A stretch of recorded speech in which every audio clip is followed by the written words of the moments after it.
আসসালামু আলাইকুম। আসলে এমসিকিউ দাগানোর কি টেকনিক থাকতে পারে, এই বিষয়ে হচ্ছে একটু কথা বলি। মনে করুন আমি আসলে ১০০ এমসিকিউ নিচ্ছি। এখন এই যে টেকনিকটা, এটা শুধু হচ্ছে চাকরি ক্যান্ডিডেট না, যারা অ্যাডমিশন টেস্ট দিবেন বা অন্যান্য পরীক্ষা দিবেন, তাদের জন্য হচ্ছে সমান। মনে করুন আমি আসলে ১০০ এমসিকিউ দাগাবো। আমার পরীক্ষায় হচ্ছে ১০০টা এমসিকিউ আসবে। আমি আসলে টাইম ভাগ করে নিব। আমি আসলে মোট ৩ টা টাইম ভাগ করে নেই। এখন ফার্স্ট অফ অল আমি মনে করুন যে আমার টাইম হচ্ছে ৪০ মিনিট। এখন ৪০ মিনিটের মধ্যে প্রথম ৫ মিনিট না, ইনফ্যাক্ট প্রথম ১৫ মিনিটে যদি থিওরিটিক্যাল হয়, মনে করুন ১০০টা এমসিকিউ এর মধ্যে মোটামুটি ৭০টা এমসিকিউ, তাহলে হচ্ছে আমি প্রথম ১০ মিনিট ১৫ মিনিটের মধ্যেই আমি ৭০টা এমসিকিউ একবার করে ওভারভিউ দিব। এই ক্ষেত্রে আচ্ছা আমি টাইম এত না বলি, হ্যাঁ? আমি জাস্ট নরমাল ওয়েটা বলে দিই।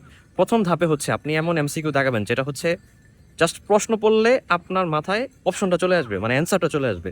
যে কিছু প্রশ্ন থাকে না যেটা আসলে অপশন দেখারও প্রয়োজন হয় না। জাস্ট প্রশ্ন দেখলেই হচ্ছে আপনার মাথায় আসে যে এটার অ্যান্সার তো এরকম হওয়ার কথা। তখন দেখবেন যে আপনি অপশন থেকে মানে ৪ টা যে অপশন আছে ওই অ্যান্সারটা খুঁজে নিচ্ছেন অটোমেটিক। মানে আপনার খুব বেশি থিংকিং প্রয়োজন নেই। তো আপনি প্রথম সময়গুলো এইভাবে জাস্ট একটা কি বলে 6 এ সাইড মানে খুব দ্রুত হচ্ছে দাগিয়ে ফেলবেন। এটা হচ্ছে প্রাথমিক কাজ। এখন এই ক্ষেত্রে যখন যে প্রশ্নগুলো আপনার দাগানো বাকি আছে, এটাকে আপনি প্রশ্নে মার্ক করবেন, এই মিস্টেকটা আমরা করি। আমরা আসলে যদি প্রশ্নে মার্ক করতে যাই, এটা কোনোভাবেই করা সম্ভব নয়।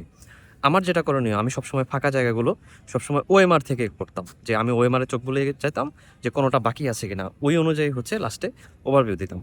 এখন প্রথম কথা হচ্ছে আমি প্রথম ১৫ মিনিটের মধ্যে মোটামুটি সব প্রশ্ন একবার পড়ে ফেলেছি।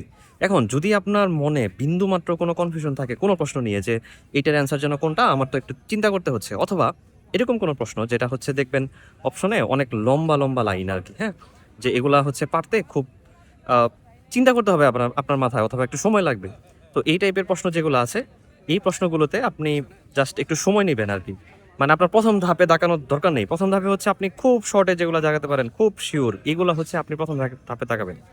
2nd ধাপে এসে যে প্রশ্নগুলো আপনার পারার মতো, যে আপনি এগুলো আসলে পারতেন, কিন্তু জাস্ট একটু লেন্দি প্রশ্ন অথবা একটু কমপ্লিকেটেড, যেটা একটু চিন্তা করতে হতো, এই প্রশ্নগুলো হচ্ছে আপনি 2nd ধাপে করে ফেলবেন। এতে কি হবে যে আপনি যে ১ম ধাপে আপনার অনেক ক্ষেত্রে মনে থাকে না, যে থাকে না যে আমাদের ব্রেইন তো এরকম যে আমরা একটা জিনিস যদি ২ বার ট্রাই করি, ওইটা আসলে বেটার মনে থাকে। আপনি ১ম বার ট্রাই করলে যে খুব ভালো পারবেন ব্যাপারটা কিন্তু তা না। তো আপনি যখন 2nd বার ট্রাই করবেন, দেখবেন যে অনেক প্রশ্ন ছিল যেটা আপনার ১ম বারে মাথায় আসেনি, কিন্তু 2nd বারে হচ্ছে অটোমেটিক আপনার মাথায় চলে আসছে যে এটার অ্যান্সারটা এটা। তো প্রথম ১৫ মিনিটের পরে আমি হচ্ছে আরো এক্সট্রা ১০ মিনিট ১৫ মিনিট নিতাম। মোট ৪০ মিনিটের পরীক্ষার কথা বলছি। ১৫ এইভাবে হচ্ছে ভাগ করে নিতাম আরকি। এর মধ্যে হচ্ছে ম্যাথমেটিক্যাল টার্মটা করতাম। ১০০ টার মধ্যে কমপক্ষে যদি ২৫ টা ম্যাথ থাকে বা ২০ টা ম্যাথ থাকে, তাহলে এই ম্যাথের জন্য তো আমার পর্যাপ্ত পরিমাণ টাইম লাগবে। তো এই ছিল ধাপ, হ্যাঁ? এখন আমরা আসলে কয়টা সাইকেল গেলাম? ২ টা সাইকেল, হ্যাঁ? এখন আরো কিছু প্রশ্ন থাকবে যেগুলো হচ্ছে আপনার ২ টা সাইকেলেও আপনার মাথায় আসবে না। কনফিউশন থাকবে, যেমন 50-50। আমি কিন্তু 50-50 প্রশ্নগুলো এখনো দাগাইনি, হ্যাঁ? রেখে দিচ্ছি। এখন যে মিস্টেকটা আমরা করি যে শুরুতেই হচ্ছে 50-50 প্রশ্নগুলো দাগিয়ে ফেলি। এটা আসলে অনেক বড় মিস্টেক আমার কাছে মনে হয়। আপনারা প্রথম ২ ধাপে কনফিউশনে থাকেন। মানে সিউর না হয়ে কোনো প্রশ্নই দাগানো উচিত না। এখন আপনি যত শর্ট টাইমে করেন বা যত লং টাইমে করেন।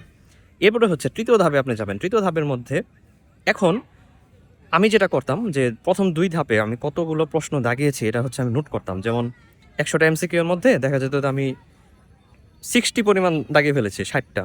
তার মানে হচ্ছে আমি বুঝতাম যে আমার পরীক্ষা মোটামুটি ভালো হচ্ছে। কারণ 60 হচ্ছে আমি মোটামুটি শিওরের হয়েই দাগিয়েছি। এখানে খুব বেশি আসলে কনফিউশনাল নেই। এরপরে হচ্ছে আমি রিস্ক নিচ্ছি। তো এরপরে ৩য় ধাপে আপনি ওই পরিমাণ দেখে হচ্ছে রিস্কগুলা নিবেন যে আপনি কয়টা দাগাবেন। এখন দেখা গেল যে আপনি ১০০ টার মধ্যে মাত্র ৪০ টা দাগিয়েছেন। তার মানে কি আপনি অনেক বেশি দাগাবেন? অনেক বেশি দাগালেই হবে এরকম কোনো কথা আছে? হবে না। তো আপনি যেটা করবেন ৩য় ধাপে আপনি 50-50 যে প্রশ্নগুলো আছে এইটা হচ্ছে আল্লাহর নাম নিয়ে দিয়ে দিবেন। 50-50 মিনস যে যেটা আপনি আসলে সার্টেন হতে পারছেন না। তো আপনার কোনো একটা ডিসিশনে যেতে হবে। তো আপনি ওই ডিসিশনটা মেক করেন যেটা হচ্ছে আপনার গাট ফিলিংস বলে। আমার ক্ষেত্রে এটা করতাম। আমি 50-50 প্রশ্ন কোনোটাই বাদ দিতাম না ইনফ্যাক্ট। কোনোটা মানে না কোনোটাই না, হ্যাঁ? অবশ্যই নিতাম। কারণ হচ্ছে আপনার সম্ভাবনা অনেক বেশি থাকবে যে পরিমাণ নেগেটিভ মার্কিং এ আছে। আর যাদের 0.25 নেগেটিভ, তাদের তো 50-50 অবশ্যই দাগাতে হবে। সাথে হচ্ছে আরো কিছু রিস্ক নেওয়া প্রয়োজন। কারণ হচ্ছে ৪ টা অপশন আপনার থাকবে। নেগেটিভ হলেও হচ্ছে আপনি রিকভার করার একটা সুযোগ পাবেন। তো ৩য় ধাপে আমি হচ্ছে 50-50 গুলো দাগিয়ে ফেলতাম। এরপরে দেখতাম যে সংখ্যা, আসলে সবসময় কিন্তু আপনি সংখ্যা গুনতে পারবেন না। আপনি মোটামুটি একটা অনুমানের উপরে থাকতে হবে যে আপনার আসলে কতগুলো প্রশ্ন আপনি অ্যান্সার করেছেন, কতগুলো বাকি আছে। তো লাস্ট ধাপে আমি হচ্ছে ৪ টা ধাপ, আপনি যে পরীক্ষার কথাই আমাকে বলেন, আমি যদি কি বলবো 40 মার্কসের পরীক্ষাও দেই, তারপরে হচ্ছে আমি 4টা ধাপেই এমসিকিউ দাগাতাম। আমি হচ্ছে অনেক বেশি ফাস্ট তো আমার বারবার সাইকেল মানে আসা আমার জন্য ইজি, কিন্তু যাদের হচ্ছে প্রসেসটা স্লো, যারা খুব বেশি ফাস্ট দাগাতে পারে না, তাদের কিন্তু একটু হলে সতর্ক থাকতে হবে। আসলে টেকনিক এক এক মানুষের এক এক রকম। এখন আমি যে টেকনিকে এমসিকিউ দাগাতাম আমি শুধু সেটাই বললাম। এখন 4র্থ ধাপে আপনি দাগানোর উপরে আপনার 1-2টা প্রশ্ন মনে হবে যে এই প্রশ্নটা আমি ছাড়তে পারবোই না, এই প্রশ্নটা ছাড়লে থাকে না যে মনের শান্তি, মানে মনের শান্তি হচ্ছে আপনি আহ, এটা ছাড়লে মনে হবে যে আপনি আসলে কি বলে যে পরীক্ষায় বিশাল আফসোস করবেন, আমার ভুল হোক তারপরে আমি প্রশ্নটা দাগাই, না দাগালে ভালো লাগবে না। তো এরকম হচ্ছে 1-2টা প্রশ্ন যদি থাকে, 100টার মধ্যে তুলনা করছি, যে 1-2টা প্রশ্ন যদি থাকে এরকম হচ্ছে দাগাবেন। তবে একান্তই শুধু গাট ফিলিংসের জোরে আপনি 100টার মধ্যে 10টাই দাগিয়ে দিলেন, এইটা কিন্তু হবে না। কারণ হচ্ছে আপনি একটা হইলে দেখবেন যে বাকি 2টাই ভুল হয়ে যাচ্ছে। তো এইভাবে হচ্ছে মেনটেনগুলো করবেন। যাই হোক, আমি 100 মার্কের পরীক্ষার জন্য বললাম, 200 মার্কের পরীক্ষার ক্ষেত্রে আপনি জাস্ট এটা কনভার্ট করবেন, 50 মার্কের জন্য কনভার্ট করবেন। অনেক দ্রুত দাগানোর প্র্যাকটিসটা করা জরুরি। এখন অনলাইন ভিত্তিক পরীক্ষা দিলে এই সুযোগগুলো থাকে না, কিন্তু অফলাইনে যখন ওএমআর করবেন, এটা আসলে অফলাইন পরীক্ষার জন্যই আমার আসলে বলা। তো আপনি কোন টেকনিকে এমসিকিউ গুলো দাগান এইটা হচ্ছে কমেন্টে জানান। তো পরবর্তী ভিডিও পর্যন্ত সবাই ভালো থাকবেন। আল্লাহ হাফেজ, আসসালামু আলাইকুম।